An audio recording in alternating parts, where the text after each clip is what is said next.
एक साथ जहां कल छोड़े थे उसी के आगे से रिमार्क लगाना। रिमार्क में लिखना इन ऑर्डर दैट, अच्छा ये बताओ, रुको, रिमार्क से पहले रुको, कल डिफरेंशिएबिलिटी की डिफिनेशन लिखा है कि नहीं? डिफरेंशिएबिलिटी डिफिनेशन नहीं लिखा है तो फिर रिमार्क में लगाओ, तब हेडिंग डाल दो पहले, derivatives of a complex function. Remark से पहले heading,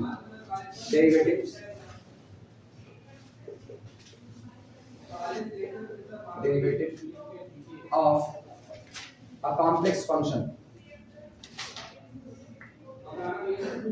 of a complex function, किसी कॉम्प्लेक्स फंक्शन का डेरिवेटिव। बस जान लो यही डेरिवेटिव हम बहुत थोड़ा सा लिखाएंगे और इसके तुरंत बाद हम एनालिटिक पे आ जाएंगे। ज्यादा नहीं, हम डेरिवेटिव की डेफिनेशन लिखाएंगे, डेरिवेटिव से जुड़ा हुआ एक या दो न्यूमेरिकल कराएंगे और हम एनालिटिक पे आ जाएंगे। ठीक है? हालांकि हम तुमको फिर भी बता रहे हैं, अच्छी किताब कल को आगे पढ़ोगे, अपने आप से चलती नहीं है, बताइए ना, अच्छी किताब कल को आगे पढ़ोगे तो तुमको यही लिमिट, कंटिन्यूटी, डिफरेंशिएबिलिटी भरपूर मिलेगा, भरपूर। अपने आप पूछा भी नहीं जा रहा है, लोग पढ़ा भी नहीं रहे, हम तुमको इतना भी लिखा दिए तो इतना भी नहीं लिखाएंगे, इसीलिए अब हम एनालिटिक पढ़ाएंगे। चलेगा? ठीक। बाकी और पढ़ना चाहोगे, जब घर पर सीएसआई नेट वाले में कॉम्प्लेक्स शुरू करेंगे तो वीडियो अपलोड होंगे, आवाज भी नहीं रहेगी इतनी ना, उसके अपलोड होंगे, वहां कॉम्प्लेक्स एक बार फिर से पूरा ढंग से सीख सकते हो। उधर तो वही है, अच्छी अच्छी किताबें फॉलो करना पड़ेगा। पुन्नु स्वामी, डेनिस जेजे, इन्हीं को फॉलो करेंगे, बेसिकली दो ही किताब फॉलो करेंगे, पुन्नु स्वामी, डेनिस जेजे। अब भरपूर सीखने को मिलेगा कॉम्प्लेक्स में, लेकिन तभी पढ़ना जब आगे हायर एजुकेशन से बढ़ना होगा तो ना, ये नहीं कि एसएससी सीजीएल की तरफ जा रहे हो तो हायर एजुकेशन में नहीं जा रहे हो, अब तो ट्रैक बदल चुके हो, तब मत पढ़ना, तब खाली टाइम खराब करो। ठीक, एमएससी के लिए जाने लगना तो जरूर बिल्कुल पढ़ना, तब जानकारी जरूरी है। लिखना if function f of z, if function f of z is a complex single valued function, is a complex single valued function, is a complex single valued function in some region, capital R. अगर particular किसी दिए गए reason capital R, जैसे complex plane अपने पास होगा ही होगा, ठीक, complex plane में मान लो हमको एक रीजन दिया गया है और इस रीजन में एक function f of z defined है, और कैसा है, कॉम्प्लेक्स फंक्शन है और सिंगल वैल्यूड है, मतलब हर पॉइंट पर केवल कितनी वैल्यू देगा, एक ही वैल्यू देगा। If f of z is a complex single valued function in some region capital R, इसी रीजन को कैपिटल R रखा गया है, ठीक, of z plane, of z plane, और ये पूरा का पूरा प्लेन जो कहलाता है ना, इसी को z plane of z plane, then इसका जो डेरिवेटिव होगा f dash of z, f dash of z is equal to real का अगर याद होगा ना तो इसका पट से लिखो, क्योंकि तुमको पता है दोनों के बीच में खाली 5 की ही दिक्कत होती है और कोई दिक्कत नहीं है, जो अलजेब्रा उसका सेम अलजेब्रा इसका, लेकिन हाँ कॉन्सेप्ट बिल्कुल डिफरेंट है। ठीक, ये बताओ वहां क्या लिखते थे, लिमिट फंक्शन के मान उसके आर्गुमेंट में रियल का लिखते हैं, रियल में हम लोग लिखते थे limit delta h tending to the 0, याद आया, डेल्टा h नहीं तो डेल्टा x याद होगा शायद, delta x tending to the 0, x को आर्गुमेंट बोला जाता है, f ऑफ x में x आर्गुमेंट कहलाता है। ठीक, तो जब बढ़ोतरी है argument tending to the, argument के मान में हुई बढ़ोतरी टेंडिंग टू द 0 हो, ये बदला हुआ फंक्शन माइनस पुराना फंक्शन, मतलब f of x plus delta x, f of x plus delta x, और यहाँ कितना पुराना function f of x divided by ये बढ़ोतरी डेल्टा x, ये एग्जिस्ट कर जाए, अगर ये लिमिट एग्जिस्ट कर जाए तो हम कहते थे मेरा फंक्शन अब उसका डेरिवेटिव एग्जिस्ट करेगा कि नहीं करेगा। डिट्टो यही बात यहाँ लिखेंगे, बस रियल की बजाय किसके टर्म में लिखेंगे, कॉम्प्लेक्स, तो जहाँ x है उसकी जगह कौन आ जाए, z आएगा, याद आया। f dash of z is equal to limit delta z tending to the 0, f of z plus delta z minus f of z divided by delta z, complex की दुनिया में किसी फंक्शन का derivative f dash of z is equal to ये दिया गया। अच्छा कभी कभी ना किताबें इसको z नॉट पर भी लिखती हैं, तो z नॉट वाला जो लिखते हैं ना वो भी लिख दे रहे हैं, और अथवा ऐसा भी लिखा जा सकता है f dash at z naught, मतलब पर्टिकुलर किसी पॉइंट z नॉट पर फंक्शन का डेरिवेटिव।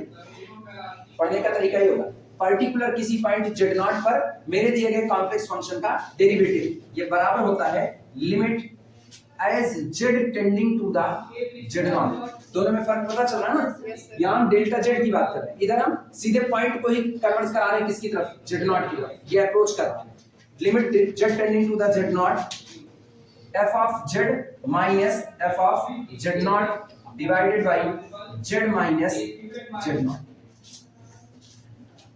दोनों डिफरेंट नहीं, दोनों सेम टू सेम है, बस लिखने के तरीके बदल दिए गए हैं। ठीक, हम चाहे ऊपर वाला फॉलो करें चाहे नीचे वाला, बात एक ही है। नॉर्मली ना ये ज्यादा बेहतर होता है।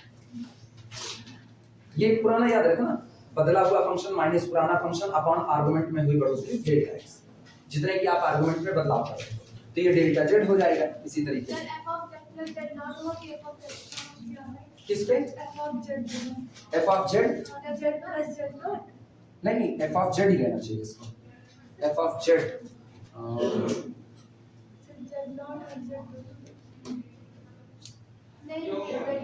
f ऑफ z ही है। सुनो पॉइंट कौन है, z नॉट, इस पर फंक्शन की वैल्यू ठीक वो कौन होती है, f of z not. Function की नई वैल्यू कौन है, f of z। General point पर फंक्शन की वैल्यू f ऑफ z, और ये पुरानी value f of z not upon z minus z not करोगे तो z minus z not function में सॉरी आर्गुमेंट में हुई बढ़ोतरी ही तो देगा।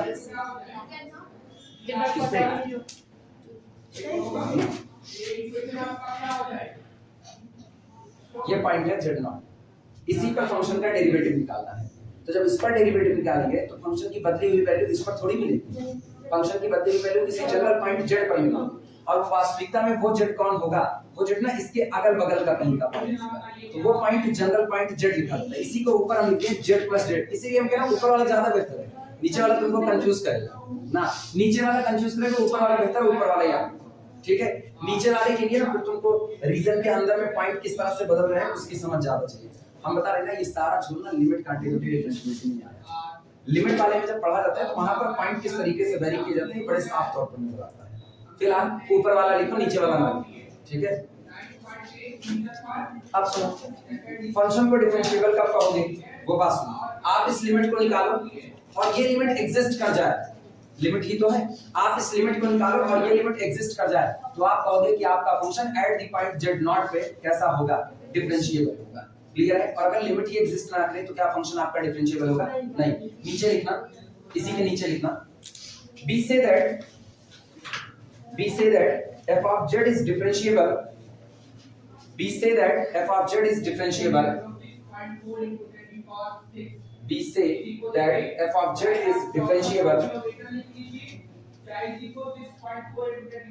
if the limit on the right side exists, if the limit on the right side exists, जब आप b रखे सॉल्व करेंगे तो आपका जो b आएगा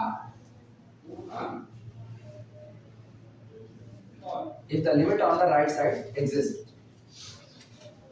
पता है इंटर में रियल में इसको ऐसा याद दिलाया जाता था ना, हमको याद है हम लोगों के टाइम में पीसी सर पढ़ाते थे, वो याद दिलाते थे, वो कहते थे कि अगर आपको एट दैट पॉइंट पर डिफरेंशिएबिलिटी चेक करनी है कि एट दैट पॉइंट आपका फंक्शन का डेरिवेटिव एग्जिस्ट कर रहा है कि नहीं, ठीक, इसी को शायद नाम दिया जाता प्रथम सिद्धांत से अवकलन, differentiation by the first principle, याद है। हां, तो वहां पर इसको कहा जाता था जनरल पॉइंट पर फंक्शन की वैल्यू माइनस जिस पॉइंट पर आपको फंक्शन की डिफरेंशिएबिलिटी चेक करनी है उस पॉइंट पर फंक्शन की value upon general point minus particular point. प्रथम सिद्धांत से अवकलन बड़ा भूल गया ना, f ऑफ उसी को लिखते थे f of x plus delta x। तो जो f of x plus delta x होता है ना, ये आपका जनरल पॉइंट है, नाइबरहुड का पॉइंट है, बगल का, तो ये आपका हो गया f ऑफ, इसको केवल बोल दो ना, इसी को कॉम्प्लेक्स की दुनिया में f ऑफ क्या बोल दिया जाएगा, z। तुम इसको लिखना चाहो z प्लस डेल्टा z लिखो, और चाहे इसको केवल जनरल पॉइंट से रिप्रेजेंट कर दो, कितना f ऑफ z। इसमें शामिल है जेड नॉट के बगल का, और माइनस जिस पॉइंट पर डिफरेंशिएबिलिटी चाहिए उस पॉइंट पर फंक्शन की वैल्यू किस पर चाहिए, जेड नॉट पर। तो एफ ऑफ कितना हो गया, Z not upon general point minus वो पर्टिकुलर पॉइंट, तभी तो आपको उनके बीच की डिस्टेंस पता चलेगी। तो जनरल पॉइंट कौन और पर्टिकुलर पॉइंट कौन, जेड, इसके बीच का जेड माइनस जेड नॉट। इसी के आधार पर ये वाला ना, अगर धुंधला धुंधला याद आ रहा हो तो काम करने में बड़ा आसान कर देगा। चलिए शुरुआत करें। चलो एक पहले एप्सिलॉन डेल्टा डेफिनेशन की बात कर लें, बिना उसके कुछ आगे नहीं बढ़ सकता है। रिमार्क भी इसी में कर देंगे, दोनों शामिल कर देंगे एक साथ। लिखना डबल स्टार करके लिखना, डबल स्टार। जिस लिमिट की अभी बात की है यही डेरिवेटिव वाली, अगर ये लिमिट एग्जिस्ट करती है तब की बात है। लिखना this limit if it exist, this limit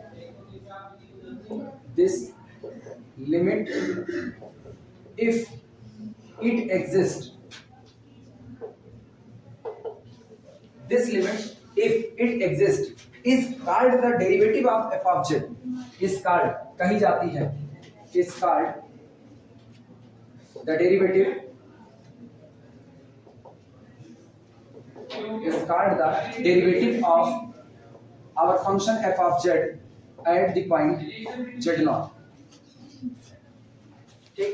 and is denoted by, आगे उसी में जोड़ देना, and is denoted by, and is denoted by f dash at z naught।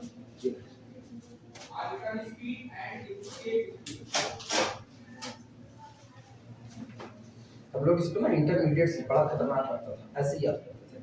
General point पर फंक्शन की वैल्यू माइनस पर्टिकुलर पॉइंट पर function की value upon the difference between general point and particular point, और इसी पे limit delta z tending to the zero कर देते। हां बोल सर, एट z नॉट होगा या z होगा, एट z नॉट जी, z नॉट पे डेरिवेटिव निकालना है, जनरल पॉइंट पे थोड़ी निकालना है, पर्टिकुलर पॉइंट पर निकालना है। ये रीजन है। इस रीजन में अगर हम जनरल पॉइंट की बात करें उसको z से रिप्रेजेंट करते हैं, पर्टिकुलर किसी पॉइंट को दिखाना होगा तो क्या कहेंगे, जेड नॉट। तो हमको डेरिवेटिव जनरल पॉइंट पे नहीं, इस पर्टिकुलर पॉइंट पर चाहिए, जेड नॉट पर। तो एफ ऑफ जेड नॉट ये होगा, इस पर फंक्शन की value f of z not होगी, और इस पर जो डेरिवेटिव निकालेंगे वो f dash at z not होगा, ये होगा। इसीलिए लिखा था ना जनरल पॉइंट पर फंक्शन की वैल्यू डिफरेंस किसके साथ, पर्टिकुलर पॉइंट पर फंक्शन की value upon difference between general point and particular point, इन्हीं के बीच का ही, तो इनके बीच की जो डिस्टेंस आएगी उसी को तो डेल्टा जेड कहते थे। पुराने वाले में ना उसी को डेल्टा जेड कहा, और नए वाले में उसी को इस तरीके से लिखा। क्लियर है? ये दोनों डेफिनेशन समझने की बात है, केवल दिखती अलग अलग है, दोनों हैं एक ही। कुछ किताबें जैसे बीएस त्यागी ऊपर वाली डेफिनेशन लिखते हैं, इसके बाद फिर तुम्हारे यहाँ जो कृष्णा पब्लिकेशंस हो गया, और उसके बाद फिर कुंडीर हो गए, वो ये दूसरी वाली जेड नॉट वाली, और बाकी जितने फॉरेन राइटर होंगे और जितनी स्टैंडर्ड किताबें होंगी वो दूसरी वाली की डिफिनेशन, ऊपर वाली नहीं। बीएस त्यागी ही लिखते हैं ऊपर वाला पर्टिकुलर, क्या उससे कोई खास फर्क नहीं। अब है निकालना है epsilon delta definition, epsilon delta definition.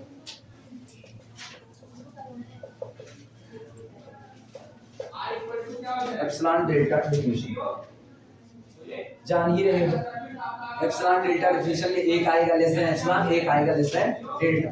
चलो शुरुआत लिखना, given any positive number, given any positive number, given any positive number. अच्छा कुछ भी लिखने से पहले पढ़िए, समझ लो ना किसके किसके बीच का अंतर लेस देन एप्सिलॉन नंबर है। ये बताओ अभी तुम क्या लिखे, अभी तुमने लिखा है f dash at z0 is equal to limit, याद आया, z approaches to the z0 f of z minus f of z not upon z minus z not, यही तो लिखा गया।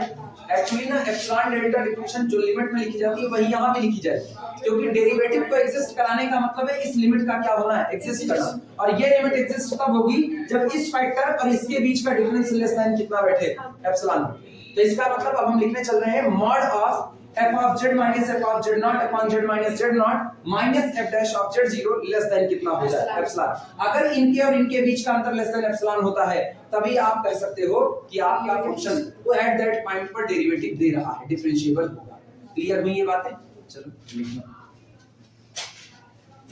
given any positive number epsilon, given any positive number epsilon, ठीक, we can find, हम प्राप्त कर सकते हैं, we can find number delta such that, हम एक नंबर डेल्टा का ऐसा फाइंड आउट कर सकते हैं कि हम लिख सकें mod of f of z minus f of z not upon z minus z naught minus f dash at z naught and this less than कितना एप्सिलॉन। ठीक, प्रोवाइडेड, आगे शर्त लगाना, प्रोवाइडेड बशर्ते, प्रोवाइडेड दैट, शर्त क्या है? शर्त तो चलेगी जनरल पॉइंट के बीच का लेस देन कितना आना, डेल्टा आना। इसका मतलब provided the difference between z and z naught less than delta greater than 0।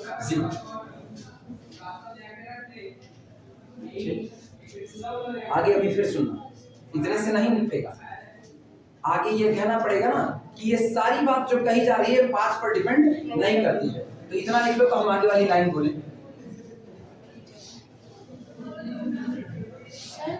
हाँ, ये f dash z naught ही तो है पहला वाला। कौन सा? पहला वाला नहीं, अभी नहीं है। अगर आपको किसी दिए गए एप्सिलॉन के लिए ऐसा डेल्टा मिल जाता है कि इन दोनों के बीच का अंतर लेस देन एप्सिलॉन हो जाए, तब आप कहते हो कि f dash of z0 की लिमिट कौन होगा, ये, या इसकी लिमिट कौन होगा, f dash of z0 होगा। क्लियर है? आगे लाइन लिखना, बोले सब लोग लिख चुके हो, आगे लाइन लिखो।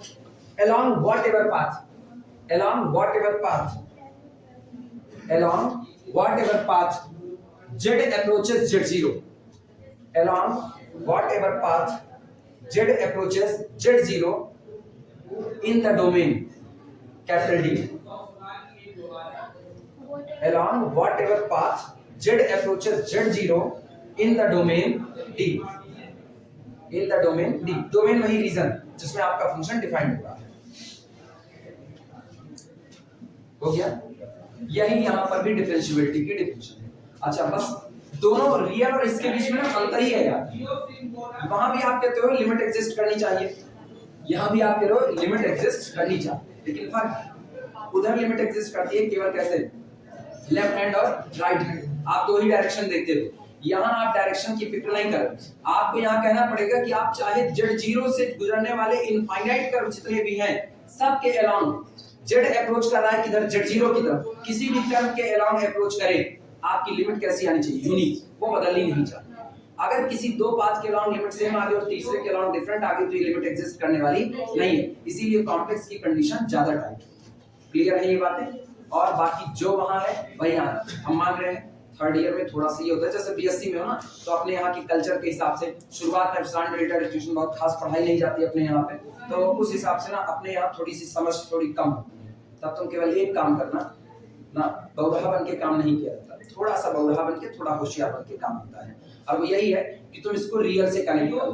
अलजेब्रा ये रियल का ही फॉलो करता है, वहां भी यही होता था, बदला हुआ फंक्शन माइनस पुराना फंक्शन डिवाइडेड बाय आर्गुमेंट में हुई बढ़ोतरी, और या फिर जनरल पॉइंट पर फंक्शन की वैल्यू माइनस पर्टिकुलर पॉइंट पर फंक्शन की value upon difference between general point and particular point. ये लिमिट अगर एग्जिस्ट करती है तो आपका फंक्शन एट दैट पॉइंट पर डिफरेंशिएबल है, डेरिवेटिव दे रहा है, नहीं है तो नहीं दे रहा। यहाँ आते हैं, यहाँ भी सेम बात कहेंगे, लेकिन जब हम यहाँ कहेंगे लिमिट एग्जिस्ट करती है तो मेरे दिमाग में चलेगा कि वो लिमिट पाथ इंडिपेंडेंट होनी चाहिए, बस इतनी बातें और जोड़ते हैं। क्लियर है ये बातें?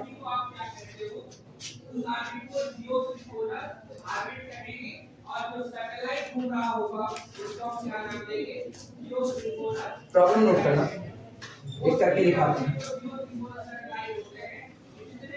या वो तो प्रॉब्लम्स में रिमार्क लगा देते हैं ना, रिमार्क लिख देना, इन ऑर्डर दैट, रिमार्क में लिखना, रिमार्क, हम बोल रहे हैं रिमार्क लिखो, बोले in order that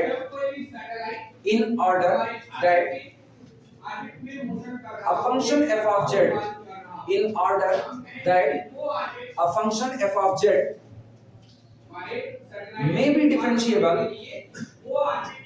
in order that a function f of z may be differentiable at any point z0 in order that a function f of z may be differentiable at any point z0 comma is not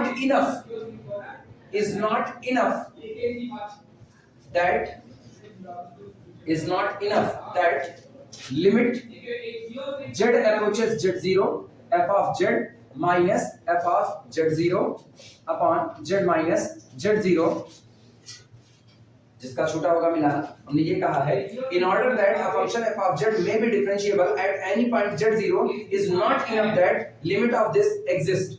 सिर्फ इस limit का exist होना पर्याप्त नहीं है। अगर आप अपने फंक्शन को एट पॉइंट z0 पर डिफरेंशिएबल कहना चाहते हो तो सिर्फ और सिर्फ इस लिमिट का एग्जिस्ट होना पर्याप्त नहीं है। कमा करके लिखना व्हाट इज रिक्वायर्ड फर्दर, और जिसकी जरूरत है वो बताने चले। What is required further, what is required further is that, what is required further is that this limit must be unique। what is required further that this limit must be unique। ये भी जरूरी है कि ये जो limit निकल करके आ रही है ये लिमिट कैसी हो, यूनिक। मतलब बात फिर वही आ रही, पाथ इंडिपेंडेंसी। रास्ते बदलने से लिमिट बदलनी नहीं चाहिए। 10 रास्ते, 20 रास्ते, 25 रास्ते तय कर लिए, लिमिट सारी एक बराबर आई। 26वें रास्ते से लिमिट डिफरेंट आ गई तो इसका मतलब आपका फंक्शन वहां पर डिफरेंशिएबल नहीं हो सकता है। इसी चीज को लिखा जा रहा है यहाँ पर। What is required further is that, जो और भी जरूरत है वो ये है कि this limit must be unique, comma that is, अर्थात that is it must have, ये लिमिट रखे, it must have the same value, it must have the same value, it must have the same value along whatever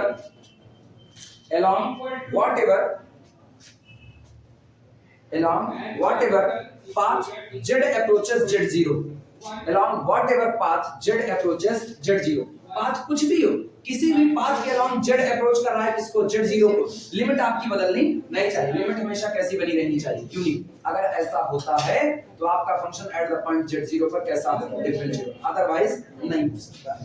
अब चलो अब numerical करते हैं।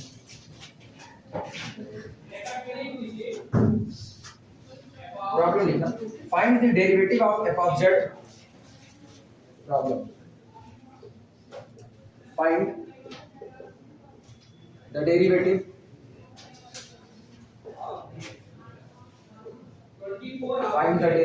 of function f of z is equal to 2z square plus 5z using the definition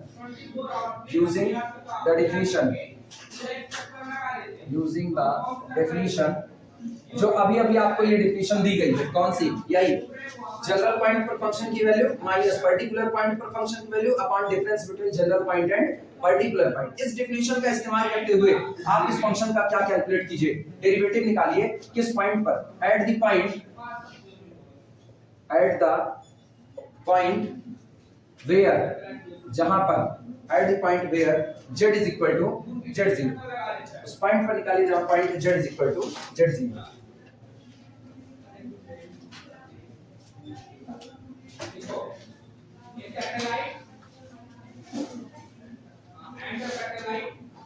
हो गया, चलिए शुरुआत करें। सॉल्यूशन, सीधे डिफिनेशन ही तो अप्लाई करनी है। देखना f dash at z0, solution में f dash at z0 is equal to limit, देखो इससे पहले वाले से निकाल दो ना, डेल्टा z टेंडिंग टू 0 वाले से ना, बढ़ोतरी आर्गुमेंट में हुई बढ़ोतरी delta z tending to the 0। बढ़ोतरी क्या, इसको बदलाव ज्यादा कहें तो अच्छा है ना, क्योंकि कम भी तो हो सकता है ना। Delta z tending to the 0 f of z0 plus delta z minus f of कितना z0 अपॉन डेल्टा z। कोई कंफ्यूज तो नहीं इससे, चलेगा। जनरल पॉइंट ना हमेशा पर्टिकुलर पॉइंट के इर्द गिर्द वाले होते हैं। जनरल पॉइंट जो होता है वो हमेशा पर्टिकुलर पॉइंट के इर्द गिर्द वाला होता है। आप बहुत दूर का पॉइंट नहीं लेते, नाइब और रुटकी की बात सारी चलती है। चलो अप्लाई करते हैं। This is equal to limit delta z tending to the zero. अच्छा अब सबको पता है फंक्शन देखो क्या दिया गया, फंक्शन की तरफ निकाला f of z is equal to 2z square plus 5z। हमको क्या चाहिए, फंक्शन की वैल्यू चाहिए किस पॉइंट पर, z0 प्लस डेल्टा z पर। तो एक ही काम करो, इसमें जहां जहां z है उसकी जगह क्या रखो, z0 प्लस डेल्टा z। बोलो कितना आएगा, ये आएगा 2 इनटू ब्रैकेट के अंदर में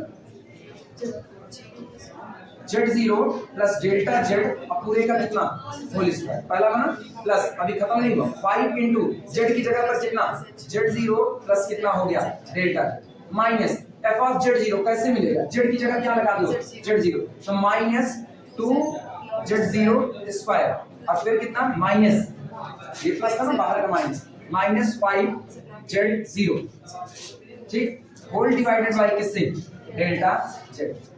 उसी को कोई दिक्कत समझ में आया कैसे लिखे, कुछ नहीं किया, मुझको चाहिए था f ऑफ z0 प्लस कितना डेल्टा z, तो उठा करके एक ही काम किया, जहां जहां z था उसकी जगह फंक्शन में क्या रख दिया z0 प्लस डेल्टा z। तो 2 इनटू दिस का होल स्क्वायर ये मौजूद है प्लस 5 इनटू दिस का ये रहा, और फिर अगला f ऑफ z0 निकालना था तो पूरे में z0 रख दो minus 2z0 square minus 5z0 लिख सकते हैं। ओपन करो पूरा, देखो कितना आएगा। This is equal to limit delta z tending to the 0, 2 को बाहर रखा हुआ है। अच्छा ऐसे ओपन करें 2 से मल्टीप्लाई करते हैं z0 का स्क्वायर, तो ये हो गया 2z0 स्क्वायर ये रहा प्लस डेल्टा z स्क्वायर, लेकिन बाहर कौन पड़ा है 2, तो plus 2 into delta z square ये रहा प्लस 2 दिस इनटू दिस, अब बाहर का दो 4 कर देगा इसको, तो प्लस 4 z0 इनटू कितना डेल्टा z ये रहा।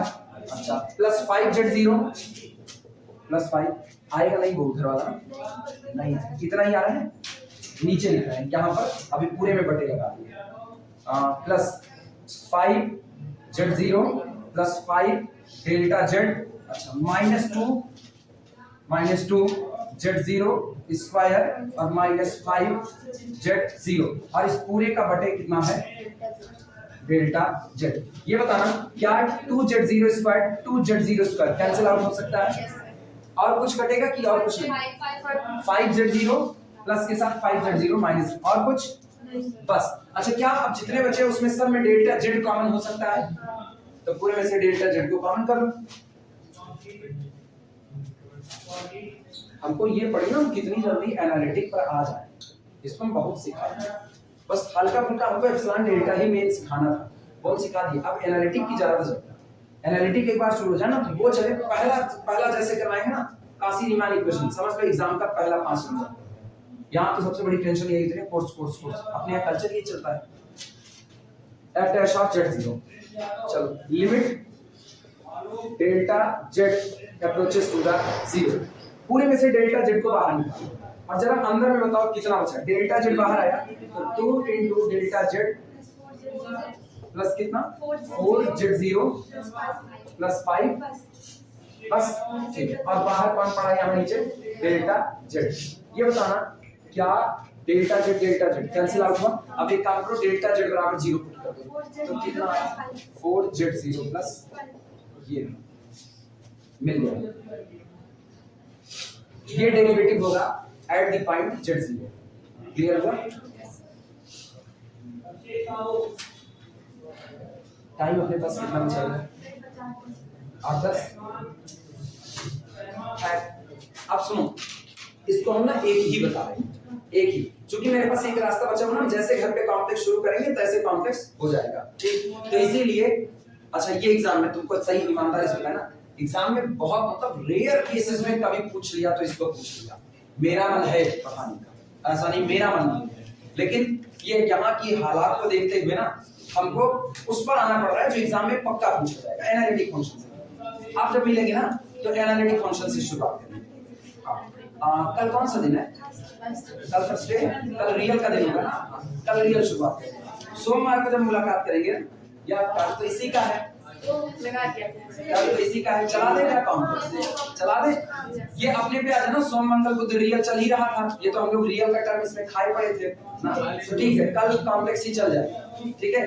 कल अभी 3 दिन कॉम्प्लेक्स और पढ़ो, सोमवार से रियल, या संडे को एक्स्ट्रा क्लास रहेगी, संडे को रियल पढ़ेंगे हम लोग।